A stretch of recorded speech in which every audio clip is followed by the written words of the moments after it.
A partir de agora, estaremos transmitindo uma pregação da Palavra de Deus. Todos os dias, às 10 horas da manhã, você ouve aqui mensagem que edifica a sua vida.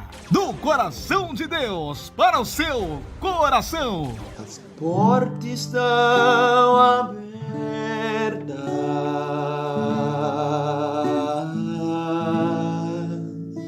Vou buscar o meu povo.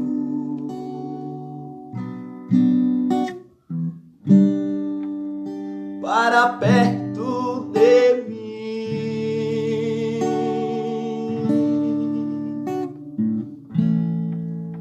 onde a alegria não tem fim.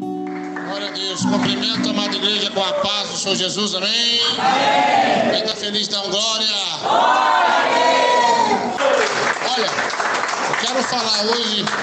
Pega o livro de Malaquias 3, vamos lá no versículo 18, Malaquias 3, versos 18.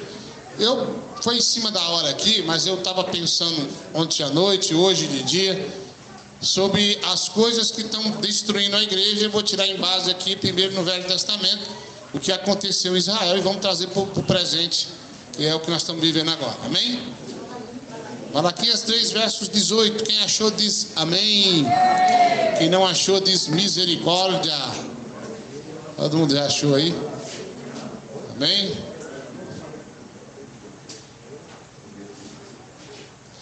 Vamos lá. Malaquias 3, versos 18. Olha só o que diz. Então vereis outra vez a diferença entre o justo e o ímpio, entre quem serve a Deus e quem não? Fala assim: Jesus, que goteja como chuva, tua doutrina em mim. Assenta e dá glória a Deus.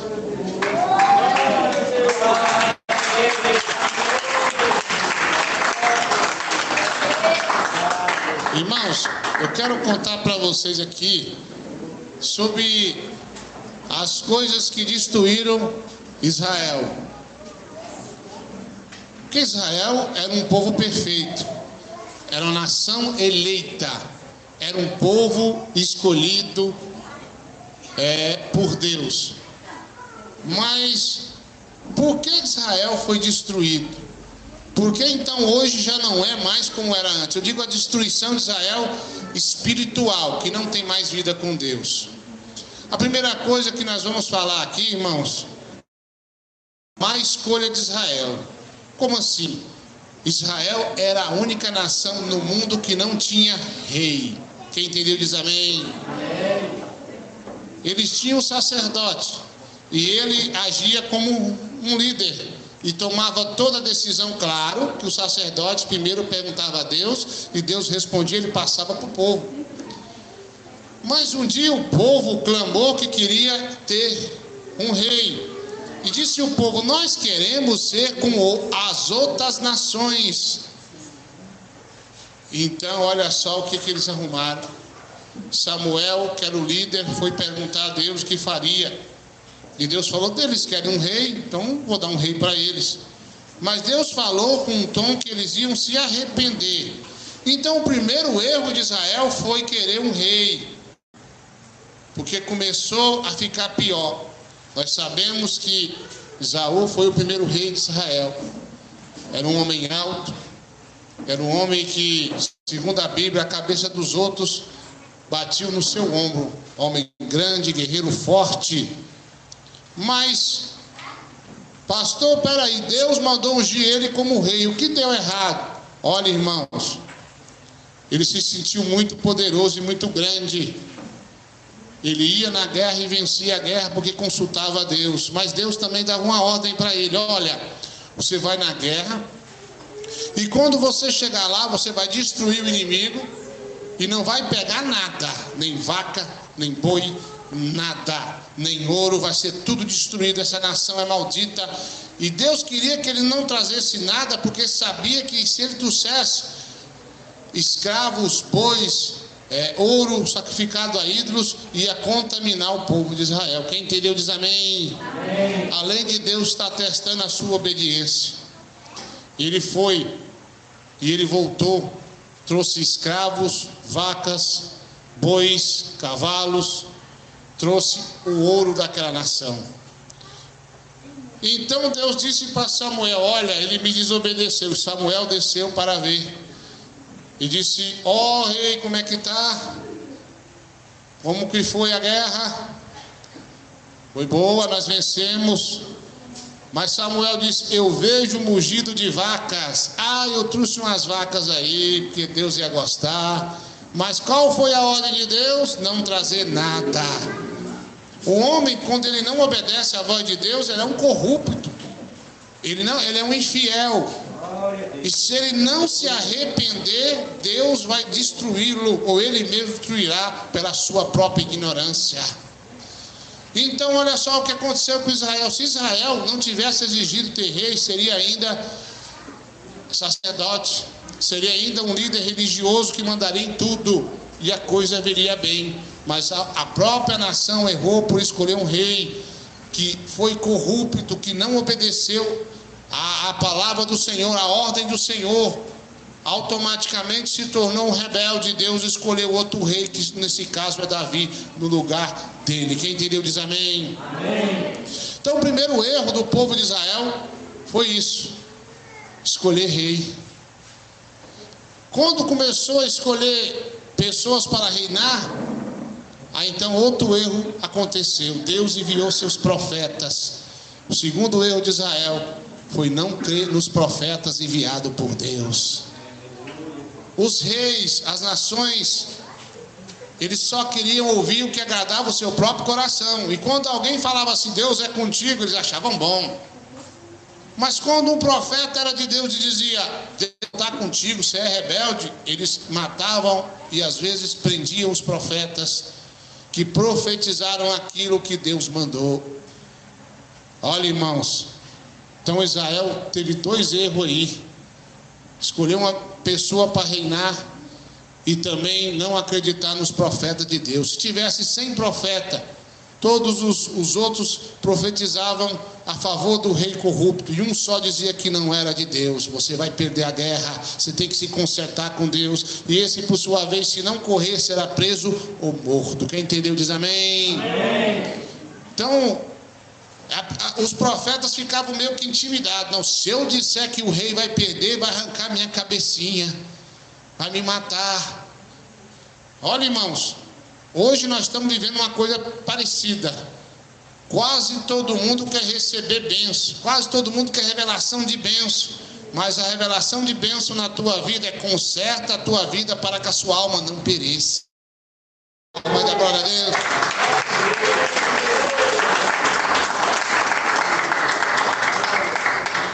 Então a segunda coisa que destruiu Israel foi não crer nos seus profetas. Diz a Bíblia: creia em meus profetas e serei prosperados. Estamos falando de vida próspera em todos os sentidos: financeiro, espiritual, sentimental. Deus vai te abençoar em tudo. Hoje a pessoa quer acreditar naquele que passa a mão, né? Mas Deus é contigo. Deus é contigo se você estiver obedecendo a palavra. Senão Deus não é com você, é coisa nenhuma. Então vamos para outra coisa que destruiu Israel. Tivemos muitos reis de Israel. O melhor, no meu ver, foi Davi. Esse foi bom, até que ele errou, mas se arrependeu. Mas o seu filho Salomão cometeu talvez um dos maiores erros para Israel estar na situação que está hoje. Olha, Israel funcionava assim: nascia o israelita, se tornava um rapaz, ele só poderia se casar com a outra israelita, não poderia se casar com outra pessoa de outra nação. Mas Salomão, ele fez aliança com Faraó, casando com sua filha. Ele temeu talvez um outro exército invadir Israel. Falou: não, vou fazer aliança com Faraó, que é o maior exército do mundo, vou casar com a filha dele. Então ele errou porque ele não consultou a Deus, claro que era um não. Ele desobedeceu às escrituras, que dizia que não poderia casar-se com pessoas de outra nação. Quem entendeu diz amém? Amém. E quando a filha de Faraó casou com ele e veio com ele, o que é que ela trouxe com ele? Vamos supor que isso aqui é imagem de escultura, é Maria, é o Pedro, né? Trouxe as imagens de escultura com ele, com ela. Botou lá, fez um altarzinho. Altarzinho. E aí quando Salomão olhou, falou: peraí, mulher, eu adoro o Deus vivo, o Deus do céu. Não, mas tem que trazer também os meus deuses, os deuses do Egito para cá, porque são meus deuses. Você tem que respeitar a minha religião. Olha, existe uma coisa que você que é jovem tem que pôr na tua mente. Existe uma palavra que chama-se jugo desigual. Um homem casar com a mulher casar com um homem que não traz a mesma religião, dá problema. Não tem jeito. Então não tem conversa. Se o homem quer casar com uma mulher que ela é de outra religião, não vai dar certo com o cristão, porque ela traz outro tipo de ensinamento. Quem entendeu diz amém? Amém. E ela fez o altarzinho. E Salomão começou a ficar bravo, começou a ficar nervoso, mas passou um ano, passou 2, Salomão estava acendendo vela, fazendo o Satanás, a festa para o diabo e adorando a deuses estranhos. Você entendeu? Quando Deus falar para você que é sim, é sim. Mas quando Deus falar que é não, é não. Não tente passar por cima de Deus, porque Ele é a sabedoria divina e Ele é o perfeito. Amém. Amém. Então Salomão começou a adorar deuses estranhos. Um homem que Deus falou com ele, um homem que fez a primeira igreja de tijolo, vamos dizer assim, porque eles adoravam a Deus, entenda. Ele colocou ali 1000 bois dos melhores e ofereceu em holocausto a Deus, e a Bíblia diz que desceu o fogo e consumiu todos aqueles bois. Que homem que tinha intimidade com Deus. Você acha que foi da noite para o dia que Salomão começou a adorar outros deuses? Não, foi devagarinho, o diabo foi roubando o temor do coração dele. Nós temos irmãs que eram no nosso ministério e saíram porque não concordam com a doutrina. Estavam usando o WhatsApp. Hoje tem pessoas que concordavam com a doutrina e hoje estão fazendo coisas horríveis, que não vou nem citar o que é, porque o diabo veio e enganou eles, e enganou com outras doutrinas que não é da Bíblia. Quem bate palma e dá glória a Deus?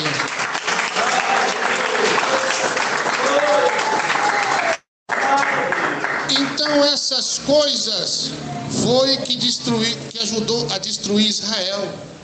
A quarta coisa e a última coisa que destruiu Israel foi quando Jesus veio e eles o mataram.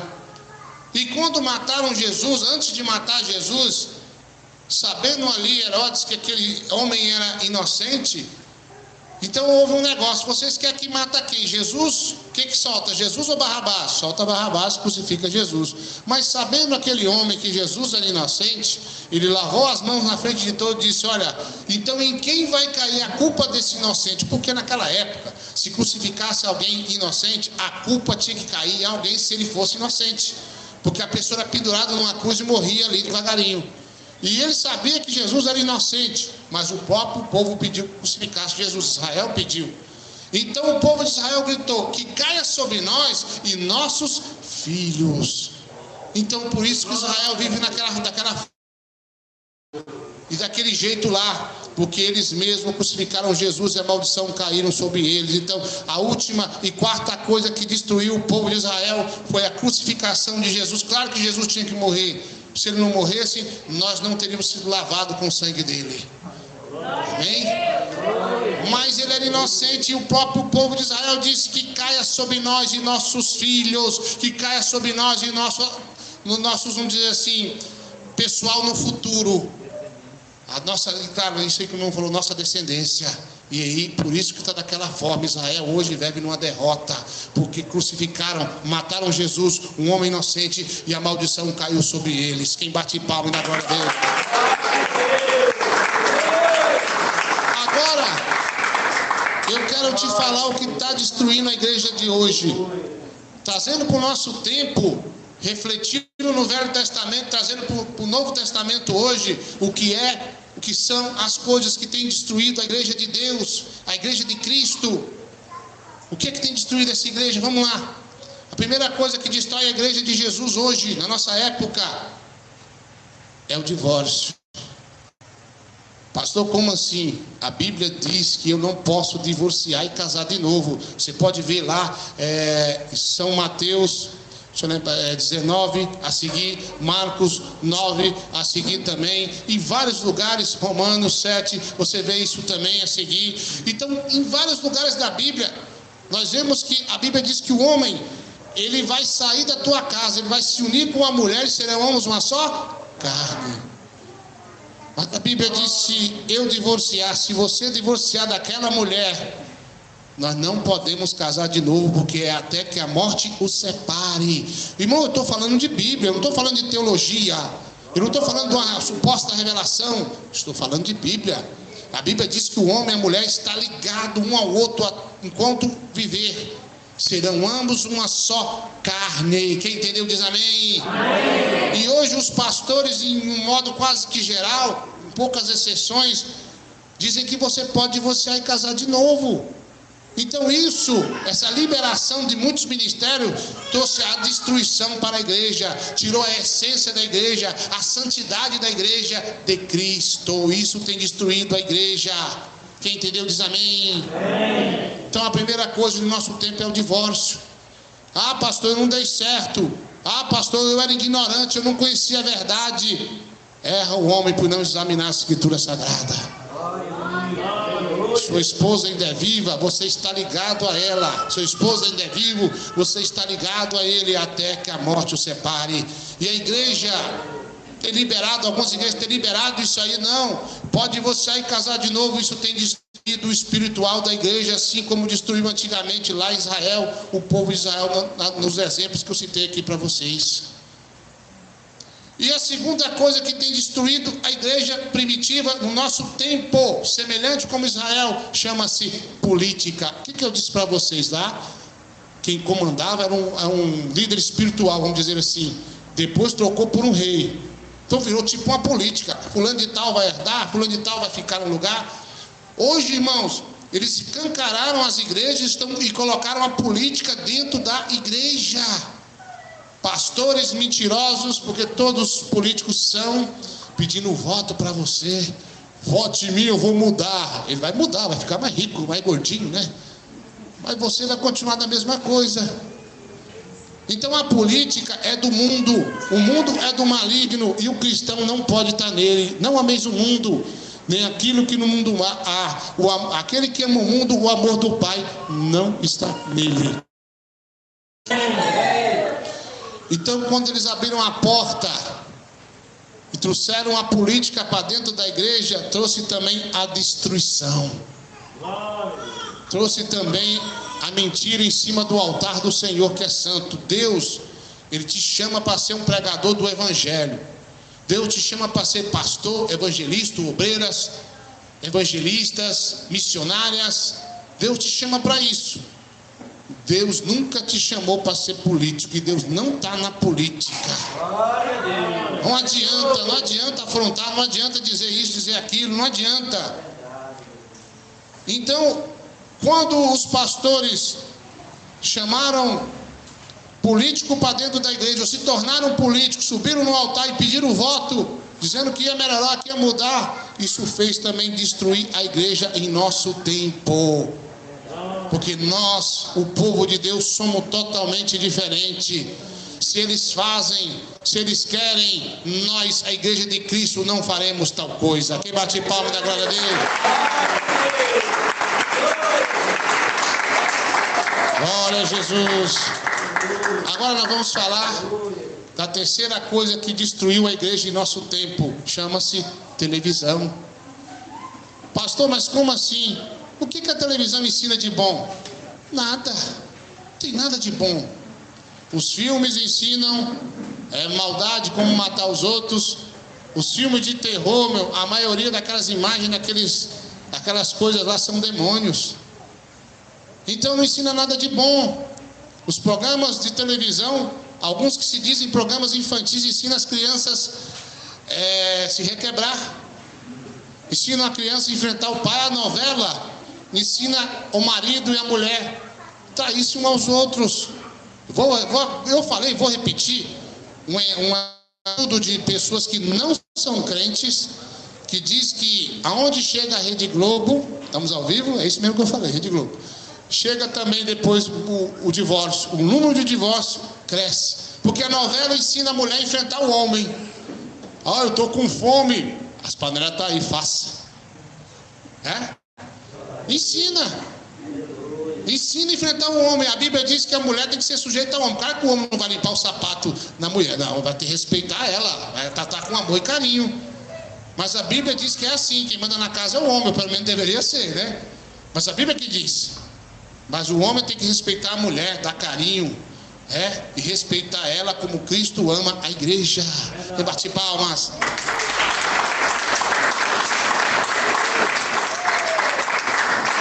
Então, aonde chega a televisão, onde tem a televisão, tem os ensinamentos errados. Tem a novela, como eu disse, que incentiva a traição da sua casa, as roupas das mulheres cada dia mais curtas, traz ali aquela cena picante, eu gosto do churrasco com pimenta, fica picante, é bom. Eu era viciado. Naquilo lá?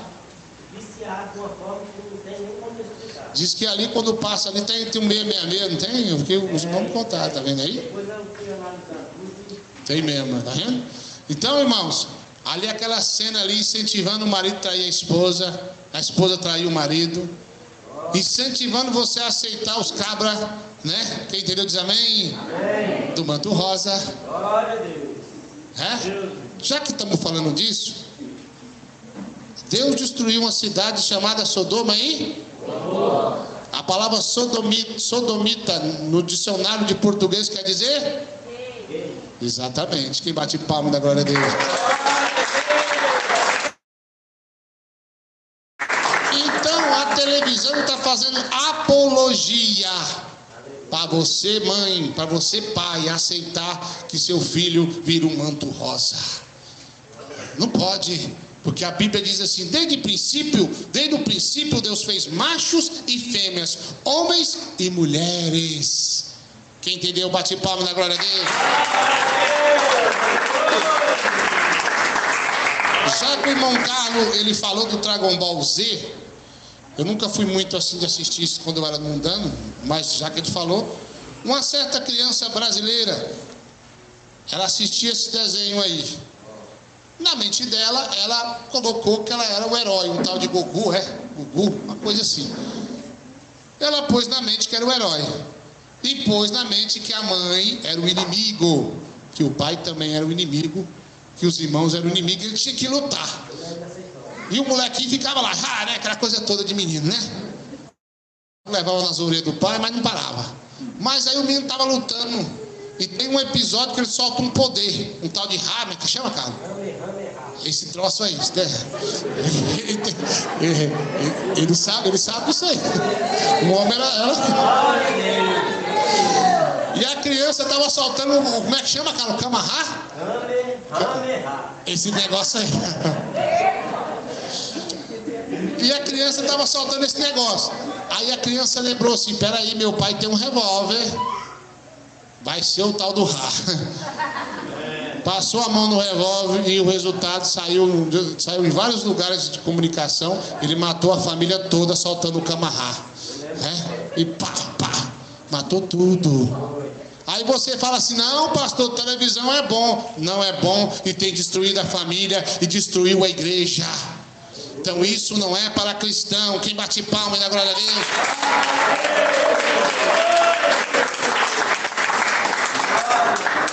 A quarta e últimas coisas que destrói e destruíram a igreja em nosso tempo chama-se Facebook e WhatsApp. Olha, irmãos, um dia eu estava levando um obreiro na casa dele e eu estava tentando convencer ele que o WhatsApp não é para crente. Irmão, isso não é para crente não. E conversava de lá, conversava de cá. Aí de repente nós passamos no pé de uma ponte, estava lá um cara estirado, estava morto. Aí ele falou assim, pastor, o que será que aconteceu? Eu digo, olha, eu não sei não, mas tem alguma coisa a ver com o WhatsApp. Eu disse, vou investigar. No outro dia chegou na igreja contando que o caba estava cantando a mulher do outro. Aí falou assim: ei, vamos encontrar ali na ponte. Aí o marido da mulher pegou o telefone: vamos mesmo. Aí, vamos, já estou indo. Aí o cabra foi e o cabra: cadê tu? Tô aqui, mande uma foto. Aí eu aqui, puf, matou o cara. Foi por onde? Pelo WhatsApp. Isso não é para cristão não, irmão. Não é para cristão isso aí. Se o mundo faz, nós, a igreja de Cristo, não faremos tal coisa. Um certo irmão largou a esposa dele. E eu fui saber o que aconteceu. Ele chegava do serviço, a mulher estava no Facebook, né? Conversando da vida alheia e não tinha feito comida, coisa nenhuma. Foi indo, ele não aguentou, largou ela. Falei: não, mas só fica no Facebook, não faz mais nada, só fofocando da vida alheia, não faz comida, não ir para casa. Tá aparecendo um chiqueiro de porquinho lá. Então isso não é para crente. E tem destruído a igreja. Irmãos, quantos irmãos e irmãs passavam horas orando a Deus na madrugada e trocaram agora pelo WhatsApp e pelo Facebook na madrugada. Você está dirigindo o carro, irmão, quando você vê uma empatando no trânsito, eu falo para minha esposa: olha lá, se não está com o celular na mão. É o WhatsApp, é o Facebook. E irmão. Então o que acontece? Isso não é para cristão. E quando a igreja aceita o Facebook, quando a igreja aceita o WhatsApp para seus membros, isso está causando destruição para o povo de Deus. O povo de Deus é um povo simples. O povo de Deus é um povo santo. Quando eu trabalhava de vendedor de alface, lembra? Era bonitinho, né? Olha o alface, cheiro verde, couve. Lembra? Um dia eu botei a Aninha, estava vendendo nada, a Aninha falou: olha o alface, logo eu vendi. Só que eu queria comprar ela também. Aí eu não deixei não, né? A Aninha estava pequenininha. E eu estava um dia, o alface. De repente eu vi uma criança abanando a mão. Ô irmão. Aí eu falei: o que foi? Era a irmã do irmão Roberto aqui. Tomara que ela esteja ouvindo. Ela é obreira lá da IPDA na época, né? E ela: mãe, quer uma oração sua. Aí eu falei: tudo bem, parei o carro. Era uma berlinona, você lembra? Que terror, quebrava mais que tudo. E aí, deixa o portão aberto aí, irmão. Descancaram o portão que eu vou orar. Aí eu sentei lá, entrei lá, ela estava com uma cara de choro, mas não sabia o que era. Levantei a mão e comecei a clamar a Deus: Jesus, fala com ela, Jesus, o senhor sabe. Aí desce uma voz e diz: diga para ela sair do Facebook, do WhatsApp, que eu não estou lá. Aí eu, com a minha boca abençoada, disse para ela.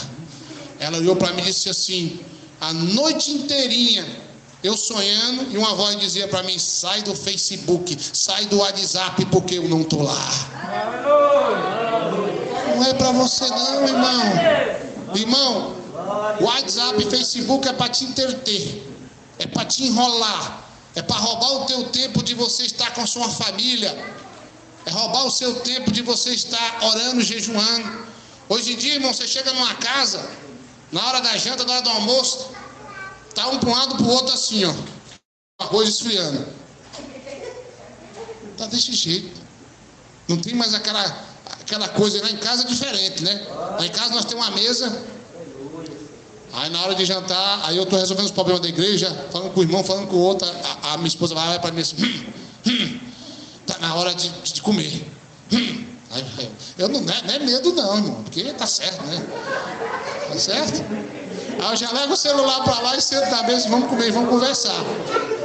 Irmão, vamos saber aí. Porque tá certo. Às vezes a casa pega até fogo. Pega fogo, não pega? Deixa fogo lá. Quase pôs fogo na sua casa uma vez, um bolo lá, um bolo. Mas agora Deus fez a obra, né? Pôs o bolo passar e foi dormir, torraram o bolo. Mas aí, irmão, esquece lá a panela de pressão, né? E aí de repente vai no Facebook, vai pro WhatsApp e esquece e torra tudo. Olha, irmão, Deus é tão fiel que um dia o filho da irmã Zizo, aquele que é meio amarelo assim, já viram ele, né? O filho dela aí, tomara que esteja ouvindo também. Ele tinha saído, e ele estava usando uma sonda na época, né? Ele tinha ficado quase um mês, né? Internado, foi, né? E ele chegou lá e disse que queria comer uma comida do pastor dele. Aí eu falei, não, peraí, vou fazer uma comida aqui. Eu acho que eu fui fazer uma costela, uma coisa assim, com mandioca, aquela coisa toda. E eu coloquei a panela de pressão assim. E eu estava com o rosto assim, em cima dela assim. Aí eu vi uma voz falando assim, ô Eduardo, vem cá. Aí eu falei assim, ô Maurício, você está falando comigo? Quando eu saí assim, o que você quer? A panela de pressão estourou. Bum! Mas foi quase. Se eu tivesse vendo no Facebook, eu tinha me lascado. Então, irmãos, Deus cuida de você. E hoje em dia a família já não é mais como era antes, porque isso tem destruído o lar, tem destruído a igreja. Na hora que chegar na tua casa, que tiver com a tua família, deixa o celular para lá e vai conversando, almoçando, rindo, brincando e sendo uma família unida, porque o WhatsApp, o Facebook acabou com a família, acabou com a igreja. E bate palma, da glória a Deus. Então essa foi a pregação de hoje. Quem entendeu diz amém. Está aí, irmãos. É Deus que falou com você por meio intermédio. Aceite a verdade, aceite a doutrina. E toda a igreja que aceita política, que aceita divórcio, que aceita Facebook, WhatsApp e televisão, é uma igreja derrotada. E Deus não está ali. Bate mais palmas da glória a Deus. Aqui toca louvores que toca no seu coração. Rádio Pentecostal do Filho de Deus. Uma rádio a serviço do povo de Deus.